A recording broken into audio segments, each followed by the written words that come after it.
Welcome to my channel. तो आज हम लोग देखने वाले हैं ये घटना चक्र का। इसमें प्रीवियस ईयर्स क्वेश्चन जितने हैं या इस चैप्टर से जितने क्वेश्चन पूछे गए हैं उन सारे क्वेश्चन को हम लोग देखने वाले हैं। आज हम लोग ज्यादा से ज्यादा क्वेश्चन करने वाले हैं। ये हम लोग या ज्यादा इसका एक्सप्लेनेशन नहीं करने वाले हैं क्योंकि आज ज्यादा से ज्यादा क्वेश्चन ही करेंगे। तो आप लोग लास्ट में कमेंट करके जरूर बताइएगा कि इसमें से कितने क्वेश्चन आपके सही हो रहे हैं। हम लोग का फिजिक्स, केमिस्ट्री, बायो तीनों की प्रैक्टिस क्लास चैप्टर वाइज चल रही है, तो आप लोग क्लासेस जरूर कीजिए जिससे कि पता चल सके कि आपका कौन सा चैप्टर स्ट्रांग है। तो चलिए इसमें हम लोग डिजीज के बारे में देखने वाले हैं। तो पहला क्वेश्चन आपसे पूछा गया है, मानव शरीर के जोड़ों में गठिया रोग यानी आर्थराइटिस निम्नलिखित में से किसके जमाव से होता है? तो ये किसके जमाव से होता है? तो यूरिक अम्ल के कारण हो जाता है। अगला क्वेश्चन देखिए, अगला क्वेश्चन क्या पूछा गया है, मिलावटी सरसों के तेल में पके भोजन को खाने वाले लोगों में होने वाली खतरनाक ड्रॉपसी का कारण निम्न में से कौन सा एक नहीं हो सकता है जैसे कि भारत में हुआ है? तो आर्जिमोन तेल मिलावट, सरसों के तेल के साइनाइड अंश, अगला है धान में भूसी के तेल मिलावट, या उजला रंग करने वाली मिलावट। तो सही ऑप्शन आपका बी हो जाएगा, सी हो जाएगा। अगला क्वेश्चन देखिए, अगला क्वेश्चन आपसे क्या पूछा गया है, एक एकल कोशिका के रूप में उत्पन्न होता है और ऐसे निर्दयी रोग का रूप धारण कर लेता है जिससे प्रतिवर्ष लाखों लोग के मौत के घाट, यहाँ पे दिया गया है कि मौत के घाट उतार जाती है, पर वैज्ञानिक धैर्य पूर्वक इसके रहस्यों को उद्घाटना करने में लगे हैं और इसके विरुद्ध संघर्ष एक नाटकीय मोड़ पर पहुंच गया है। लगता है कि विरोध युद्ध में नहीं, खोज श्रेष्ठतर चिकित्सा के लिए विश्वास और आशा का संचार कर रही है। ऊपर के उद्धरण में से निर्दिष्ट रोग कौन सा है? तो किस रोग का इलाज अभी नहीं हो, मतलब इसके लिए कौन सा इलाज नहीं उपलब्ध है? तो ये एड्स है, अल्जाइमर रोग है, एक्जिमा है या कैंसर रोग है। तो कैंसर रोग के लिए भी परमानेंट कोई इलाज नहीं है, तो सही ऑप्शन आपका ए हो जाएगा। अगला क्वेश्चन देखिए, अगला क्वेश्चन आपसे क्या पूछा गया है, अगला क्वेश्चन पूछा गया है कि एंथोफोबिया निम्न में से का डर होता है? तो अधिकारी का, अग्नि का, पुष्प का, कुत्ता का। तो सही आंसर हो जाएगा आप लोग का पुष्पों का। अगला क्वेश्चन देखिए, सही आंसर होगा पुष्पों का। अगला क्वेश्चन देखिए, वातोत्मीय हिस्टीरिया रोग सामान्यतः किस वर्ग में होती है? तो सही ऑप्शन हो जाएगा हिस्टीरिया रोग जवान महिलाएं में होती है। अगला देखिए, अगला क्वेश्चन क्या पूछा है, यहाँ पे इसका देखिए इसका क्या कहा गया है कि वातोत्म्य अर्थात हिस्टीरिया नामक रोग सामान्यतः उन महिलाओं को अधिक होती है जो कि जवान तथा अविवाहित होती हैं, क्योंकि यह तंत्रिका तंत्र संबंधित रोग है जिसमें महिलाओं में घबराहट, बेचैनी एवं बेहोशी के लक्षण दिखते हैं। बाद में शादी हो जाने पर यह रोग स्वतः ही ठीक हो जाता है। अगला क्वेश्चन देखिए, सिलिकोसिस क्या है? यानी यहाँ पे पूछा गया है सिलिकोसिस क्या है? तो यहाँ पे गुर्दे संबंधित बीमारी है, फेफड़े संबंधित बीमारी है, यकृत संबंधित बीमारी है या अव्यवस्थित तंत्रिका बीमारी है। तो देखिए क्वेश्चन क्या, आंसर क्या हो जाएगा यहाँ पे आप लोग का ऑप्शन सिरोसिस जो होता है, सिलिकोसिस होता है जो फेफड़े संबंधित रोग होता है। अगला क्वेश्चन देखिए, सही जोड़े बनाइए तथा नीचे दिए गए कूट से सही उत्तर का चयन कीजिए। तो रक्तलपता इनेमिया, ग्वाइटर यानी घेघा रोग, तो ये आयोडीन की कमी से होता है। रतौंधी विटामिन ए की कमी से होता है।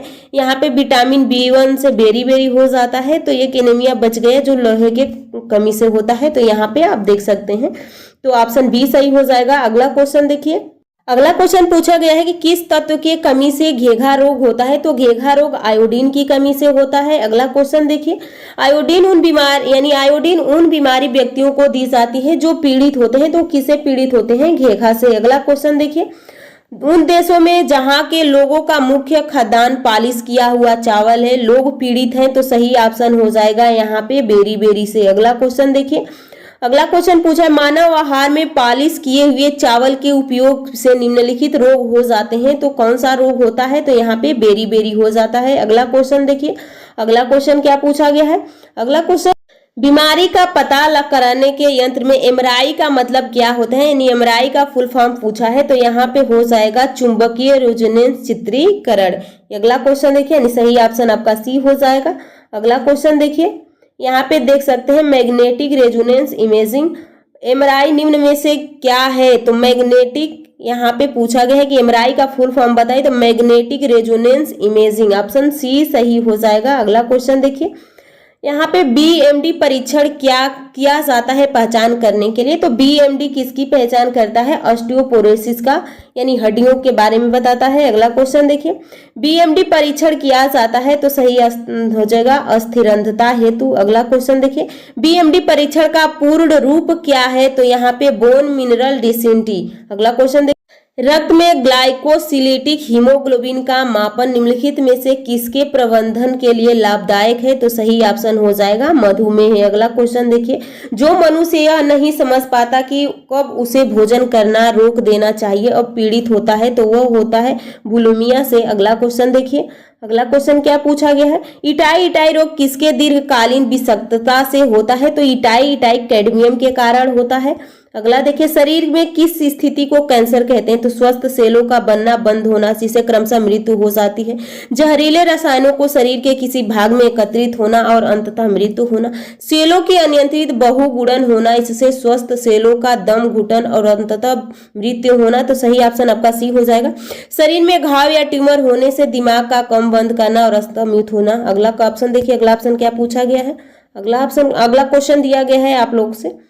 अगला क्वेश्चन देखिए, अगला क्वेश्चन है, ब्लू बेबी नामक प्रदूषणकारिता बीमारी पीने वाले जल में निम्न में से किसकी अधिकता विद्यमान होने के कारण होता है? तो ये नाइट्रेट के कारण होता है। बच्चों की शरीर नीली पड़ जाती है। अगला क्वेश्चन देखिए, अगला क्वेश्चन पूछा है, रक्त में निम्न की अधिकता से ब्लू बेबी सिंड्रोम नामक बीमारी होती है।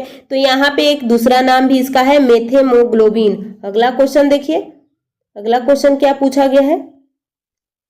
रक्त में निम्नलिखित में से किसकी उपस्थिति के कारण ब्लू बेबी सिंड्रोम होता है? तो ये सही ऑप्शन हो जाएगा मेथेमोग्लोबिन, यानी ये सिंड्रोम पूछा गया है कि ब्लू बेबी सिंड्रोम किसके कारण होता है? तो मेथेमोग्लोबिन के कारण होता है। अगला क्वेश्चन पूछा है, चिकित्सीय भाषा में गोल्डन आवर का संबंध है। तो गोल्डन आवर का संबंध किससे है? तो हृदयाघात से, कैंसर के अंतिम चरण से, गर्भ में शिशु की जानकारी से, वास्तव में बच्चे के जन्म लेने से, हृदयाघात से। अगला क्वेश्चन देखिए, अगला क्वेश्चन पूछा है, बीटा ब्लॉकर एक औषधि है बचाने हेतु। तो ये सही ऑप्शन हो जाएगा हृदयाघात से, प्रोस्टेट ग्रंथि के बढ़ने से, चिरकालिक मधुमेह से, इनमें से कोई नहीं। तो सही ऑप्शन ए हो जाएगा। अगला क्वेश्चन देखिए, हृदय के धड़कन नियंत्रित करने के लिए निम्न में से कौन सा खनिज आवश्यक है? तो यहाँ पे सही ऑप्शन हो जाएगा आपका पोटेशियम। अगला क्वेश्चन देखिए, अगला क्वेश्चन पूछ, निम्नलिखित में कौन सा पोटेशियम अल्पता से संबंधित है? तो वृक्क क्षति तथा पेशीय लकवा, निम्न रक्तचाप, रक्तल्पता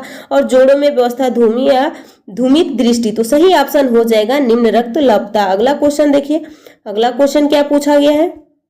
अगला क्वेश्चन पूछा गया, यदि मूत्र में एल्बुमिन आ रहा है तो ऐसे व्यक्ति को निम्न में से किस एक अंग के फेल हो जाने से पीड़ित होने की संभावना होती है? तो वृक्क की। अगला क्वेश्चन देखिए, वृक्क हो जाएगा।